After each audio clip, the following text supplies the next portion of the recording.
படித்துவிட்டு உடனடியாக வேலைக்கு செல்லக்கூடிய அந்த புத்திசாலித்தனத்தோடு ஒரு படிப்பை நீங்கள் தேர்ந்தெடுத்திருக்கிறீர்கள்.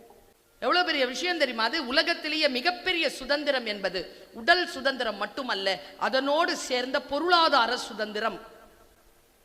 பொருளாதார சுதந்திரத்தை பெறக்கூடிய ஒரு கல்வி வாய்ப்பை முழுமையாக நீங்கள் பயன்படுத்தி கொள்ளுங்கள். லக்ஷ்மி இருக்குல்ல, துட்டு, காசு, அந்த காசு கொண்டவங்களுக்கு காசு அவங்க கிட்ட இருக்குன்னு யாருக்கெல்லாம் தெரியுதோ அவங்க கிட்ட தான் மரியாதை. கற்றோருக்கு சென்றமிடமெல்லாம் சிறப்பு. படிச்சிருங்க. கல்வி நிலையம் நடத்தினாலும் மகாலட்சுமிக்கு பிரியமானவர் இல்லையா? அவர் சரஸ்வதி கிட்ட பேசுறதுக்கு டேட் கேட்டார். லக்ஷ்மி சரஸ்வதி கிட்ட நீங்க வாங்க, எங்க காலேஜுக்கு வாங்க. சரஸ்வதி சொல்லிச்சு, இல்லை என்கிட்ட டேட் இல்லை.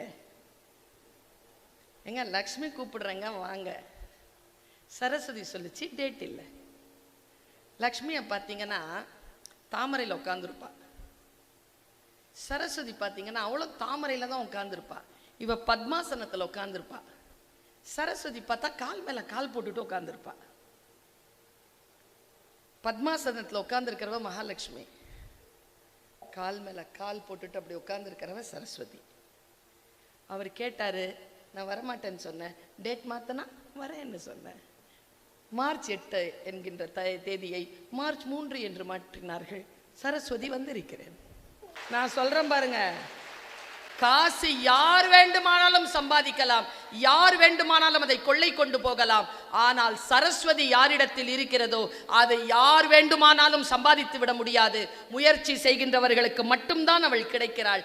அவள் வந்துவிட்டால் அதை வேறு யாராலும் பறித்துவிட முடியாது என்கின்ற அளவிலே சரஸ்வதி கல்வி உயர்ந்து நிற்கிறது. கல்வியை பெற்றுக்கொள்ளுங்கள் பிள்ளைகளே. கையிலே உங்களுக்கு கல்வி என்கின்ற ஆயுதம் இருந்தால் அதை பிடித்துக் கொள்ளுங்கள்.